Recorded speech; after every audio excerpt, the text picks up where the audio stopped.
Kasino back with another reaction video, you feel me? Actually, today's pretty different. Can you tell? I got a face cam now. You feel me? So like it feels like a boy is more professional. Bruh. Damn. But yeah, I got another reaction for y'all. Today we're gonna be reacting to I think it's called why we're like people why people are scared of the deep sea, scared of the ocean, basically scared of water. Honestly, fear of water. Um, and that reason is because I don't know what's in there. Like you see the ocean, you see, there's already sharks in there. It's already weird ass looking fishes, and you think the fishes really be small, but no, fishes be giant as fuck. I'm talking about like 20 feet long and shit. So it's like, fuck that shit. But yeah, we're gonna be reacting to that. Let's get right into it. Pop it out right yeah. There go.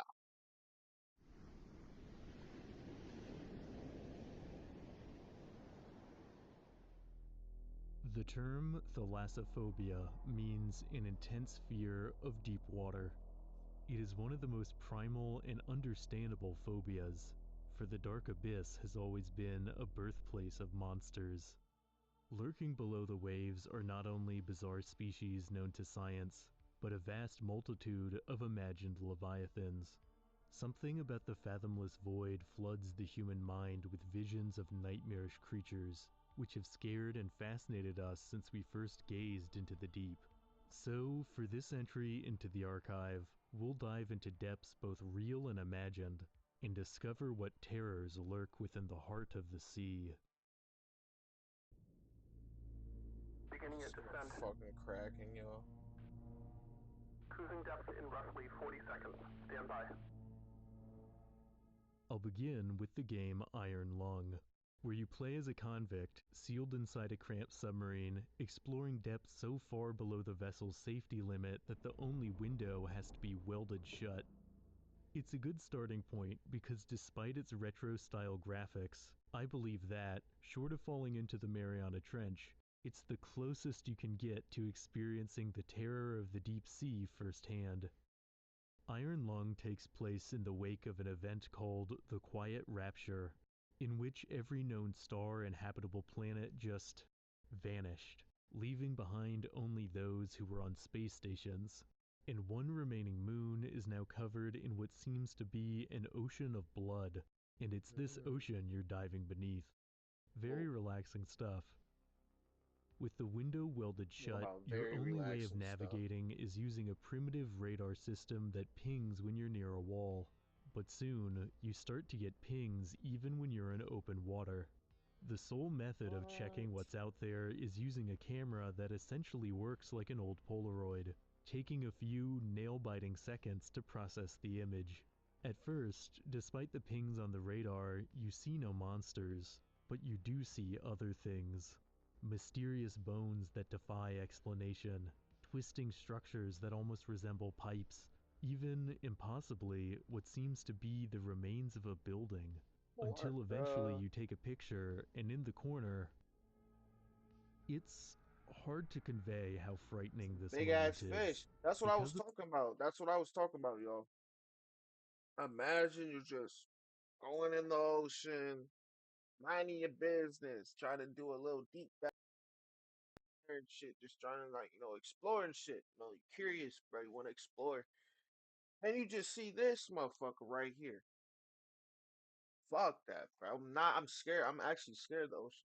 My top fears, this is going off. We're going off chart, going off track. But my top fears, see no top fears. It's gotta be heights, the water, even though I can swim, but still the water and probably the darkness. of the delay, Top you three know right that the creature might be right on top of you, but you take another picture and it's gone. Like there. Oh there was hell no. nothing there at See what I'm all. saying? Fuck As no. you continue, despite the vastness of the sea Like, around My bad for pausing so much. And I only paused like 2 times, but okay. But you're in its territory, but you don't know where you are. Nigga could be playing with you the whole time. Wow. Around you, the interior of the sub comes to feel paradoxically claustrophobic, made worse by malfunctions like sudden electrical fires. Later, the vessel starts flooding, blood rising up to your waist. Eventually, a huge object appears on the radar, and when you go to take a photo, this was about where I hit my limit, which is a testament to how expertly Iron Lung uses its minimalist mechanics to simulate the terror of the crushing depths. While its ocean of blood is of course fictional, the dread it conjures seems drawn from real encounters with the deep sea. Frightening experiences with the ocean aren't anything new. Stories of sea monsters, likely inspired by fleeting encounters with abyssal marine life, have existed since our first days of seafaring. But for much of history, many regarded the idea of life surviving in the deep as superstition. In the 19th century, the It's one thing I popular abyssus always theory wondered, proposed by naturalist Edward Ford what did they see back then when they were drawing these pictures? Like, cause they weren't just. I get like, you feel me. And like people were diagnosed with certain, like not what's the word? It's not diseases, but like me, like when you got glasses, like people were diagnosed with like bad vision and shit, but glasses wasn't invented back then, so like or like they just didn't have doctors for that back then, so like they didn't know what they were really seeing. You feel me? But I don't know. Forbes held that no I wonder what species they could were really exist seeing back deeper than 300 meters, or because like 1,000 why feet would they below the draw it ocean that giant? surface. Were they just While later exaggerating studies it, would or was it contradict really this that giant? idea, it wasn't until 1930 that someone attempted to dive below such depths to see for themselves. Naturalist William Beebe, alongside Otis Because like I could get like if they couldn't see it, you know, but like why are they drawing it so big? What was so Barton, big back plunged then? further into the abyss than any human had before, in a metal tank called the bathysphere, and what they saw changed science forever. Fish that flashed with bioluminescent color, see-through predators of the deep, See, that's more surreal realistic. invertebrates that glided on fantastical fins. One can only imagine what it was like for someone in the early 20th century to see the alien sights of the deep for the first time, especially when you consider that the men were observing the abyss in a Uh, heavily altered state of mind, as that's both more were realistic. battered and concussed from a bumpy voyage down. Perhaps it's no surprise, then, that not all the fish they claim to have seen have been identified.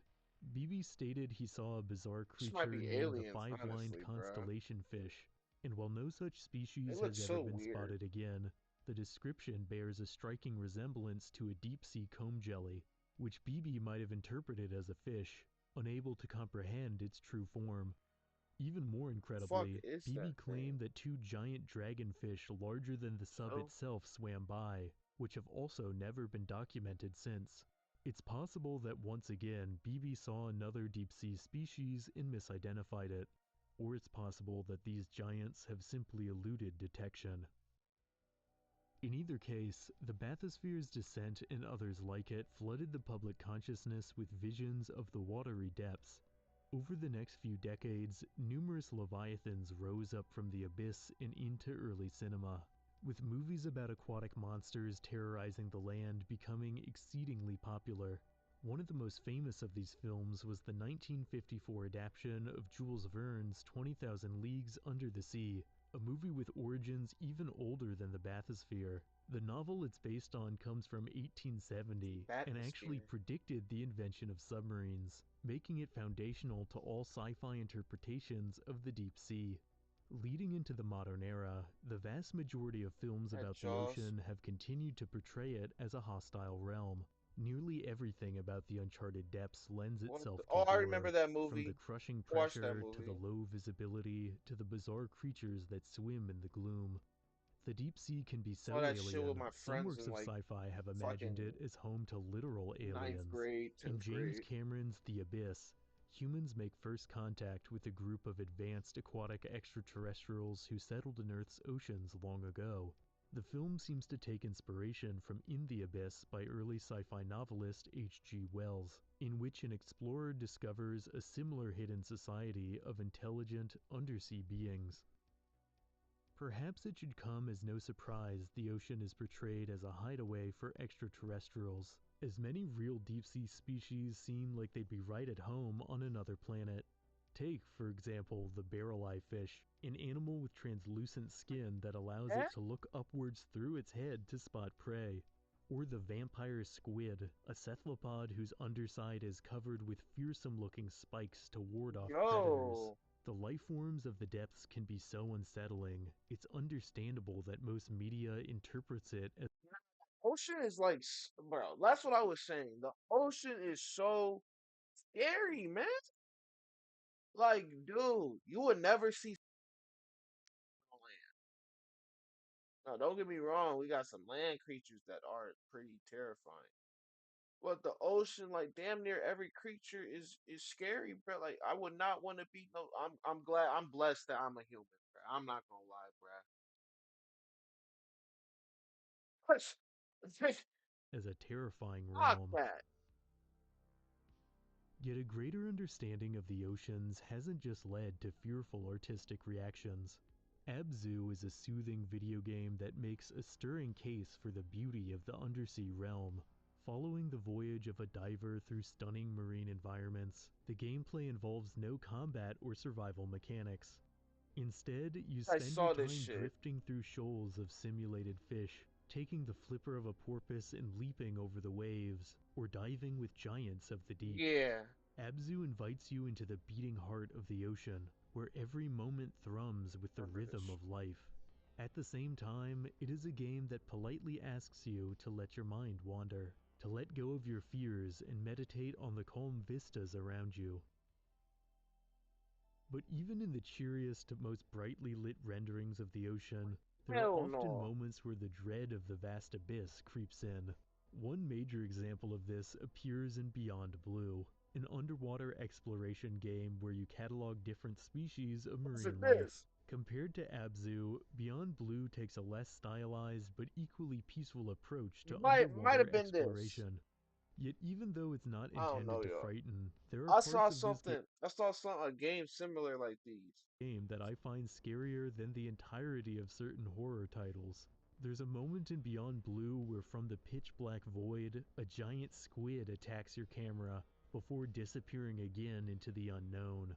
The Oh hell game no. shows that even in an educational Fuck context, that. the deep can be unintentionally unsettling. We just giving out ads and shit. This is crazy work.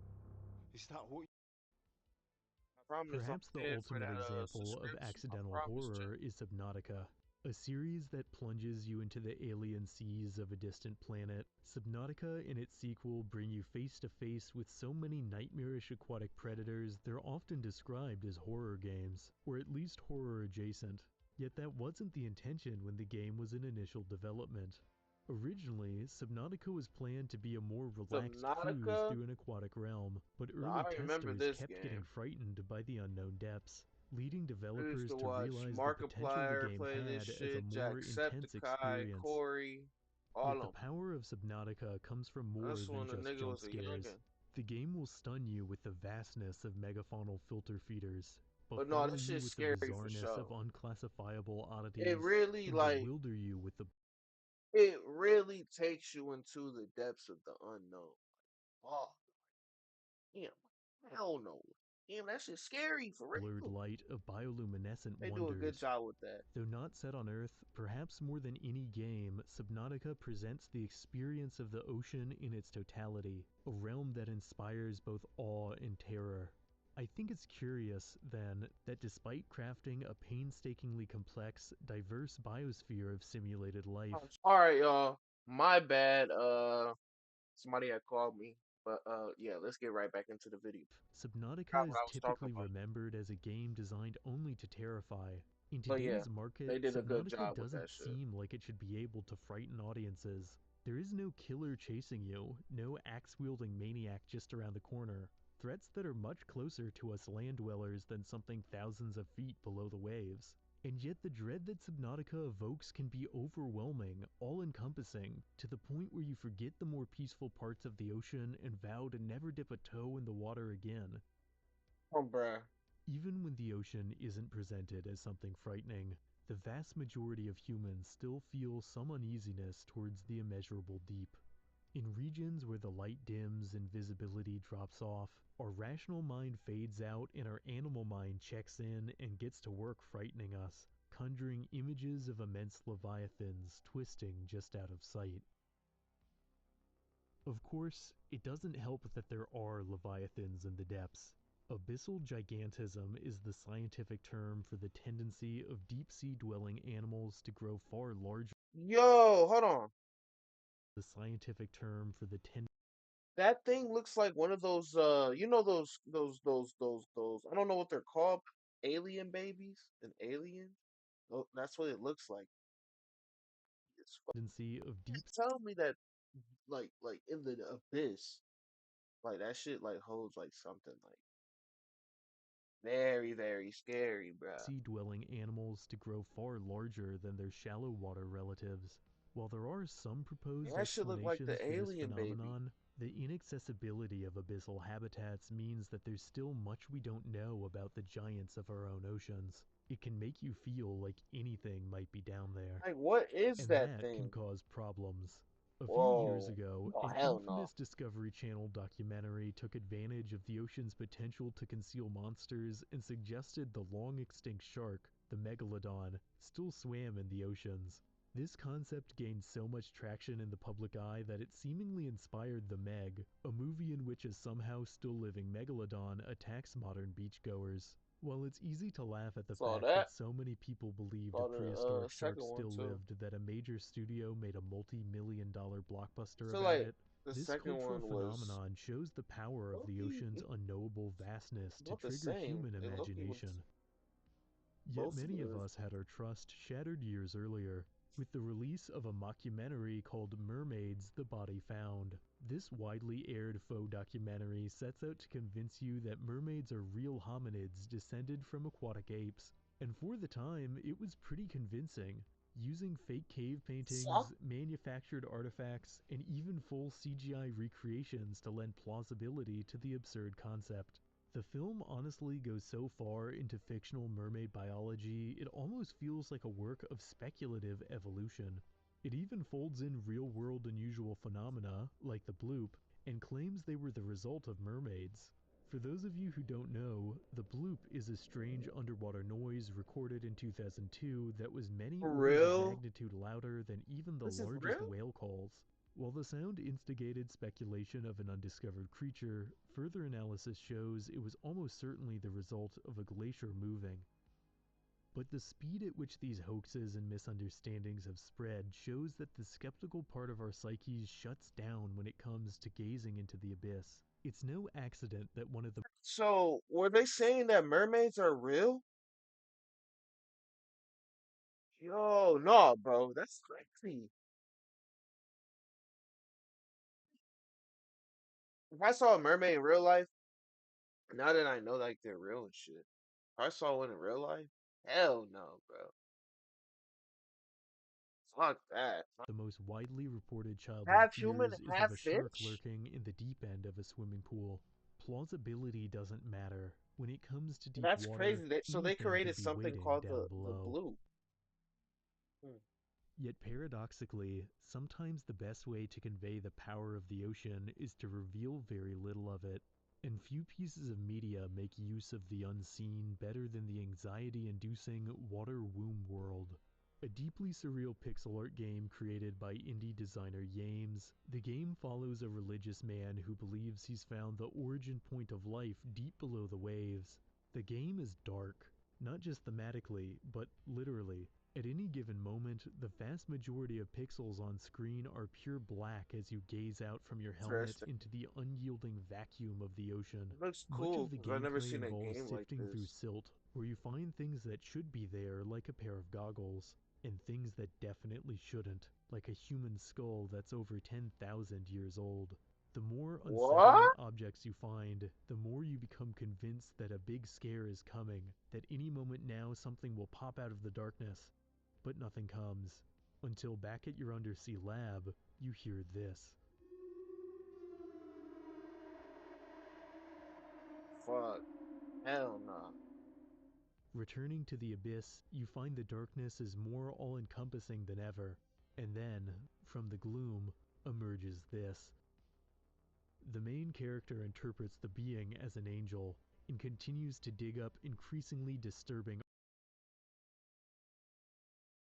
You saw this thing And right from the here, gloom, and you thought it was an angel? emerges My this. brother, you are cooked. The main character interprets the being as an angel, and continues to dig up You are increasingly cooked. disturbing artifacts, while their mind and body become increasingly diseased. And the ending comes not You look long like he after that. turned into The like a Water Womb fucking world demon. is a short game, offering only a tiny glimpse of a far wider realm of nightmares, What the hell is that thing? I didn't even peep. Did they show us that thing before? which See the only mouth moving? adds to how unsettling it is. In the same way that the ocean's dreadful power comes from how much of it we've Fuck never that. seen, the game's restraint makes its atmosphere of unease all the more palpable. If you ever want to know why I block ads with Pi, this is why I block ads with Pi. I just found Another what may ad? be the biggest I YouTube promise hack of you. 2020. Description. Do not Another get indie mad at me. game that captures the Do ocean's not. might despite never showing much of it is In Other Waters. Although the game is focused on exploring a vast alien sea teeming with life, the entirety of the game's environment is communicated through nothing but text and minimal icons. In most games, you have a heads-up display in the bottom corner to help you keep track of various in-game systems. But when Bruh. playing In Other Waters, the entire game is the heads-up display. While this can take some Wait, this getting is the used game? to, it's a clever way for a smaller budget game to feel expansive. As you play, you learn to visualize each life form as they're described, picturing luminous creatures gliding through the water, armored life forms with tough shells, or fungal organisms that grow in endless rows. It's a game that embodies the enigmatic nature of the ocean, taking Not gonna lie. I would not play this shit. advantage of the human instinct to imagine what swims below opaque waters. It literally just shows pictures. That's The literally what he ocean said. doesn't need to be filled with imagined monsters to instill dread, though. Even singular, real data points can be haunting. Point Nemo, for example, is a spot in the Pacific Ocean that seems utterly uninteresting, except for the fact that it's the furthest place on Earth from any land. Should you find yourself floating at Point Nemo, the closest people to you are the astronauts on board the International Space Station when it passes overhead. Yet monsters are a primal part of our relationship with the deep. And for our last stop That's on this fair? plunge into the void, there's one final Leviathan we need to confront. Fuck SCP-3000 no. is an entry into the famous community-driven paranormal anthology, the SCP series, and is perhaps the ultimate personification of the sea monster archetype. SCP-3000 is, in the simplest terms, a giant eel measuring over 850 kilometers, or 500 miles in length, located somewhere in the Indian Ocean. It also secretes a substance that causes amnesia and mental shutdown, although just seeing such a large creature could cause anyone to lose their mind. And that's basically the whole concept. Considering how complex many entries into the SCP series are, it's noteworthy that SCP-3000 is one of the most famous, inspiring incredible fan art and animation despite its Okay. relative simplicity. There's something about the Fan art. purity I of was an about to say, unfathomably bro. vast eel that just That's works, crazy. made all the more I was about to be like, intriguing by what? the fact that That's the eel isn't aggressive or curious. It that's simply really in our is. oceans? To me, it's the ultimate, oddly reassuring proof that even in the age of the internet, our innate fear and fascination with giants of the deep hasn't left us. In the end, perhaps it shouldn't come as a surprise that the watery abyss still holds power over the human I'm still psyche. scared of the The ocean, I'm not gonna ocean is lie. deep space in our backyard, An alien realm of alien creatures right here on Bruh, Earth. like I said, As fucking aliens, bro. All of them, aliens. Even the normal fish, aliens. Niggas is long aliens, as a bro. They look too significant fucking percentage weird. of the deep blue remains unmapped, we will never cease to speculate on what swims beneath the waves. Despite our rational minds telling us And otherwise, why y'all in the depths swimming? where light cannot penetrate, the monsters of our oldest myths will continue to lurk, forever just out of We sight. can swim and walk. Why can they? They As can only always, swim. thanks for watching. They are not If normal. you enjoyed this entry, please lend your support by I'm just liking, playing. subscribing, and hitting the notification icon to stay up to date on all things curious. See you in the next video. Oh, shout out CA. Gotta react to more of your videos, man. Yeah, that was a very interesting video, guys. I hope you guys enjoyed it. I'm about to wrap it up right here. Uh, you feel me? Comment down below what you want to see next, cause you know, I'm open-minded to new ideas and new videos. So, yeah.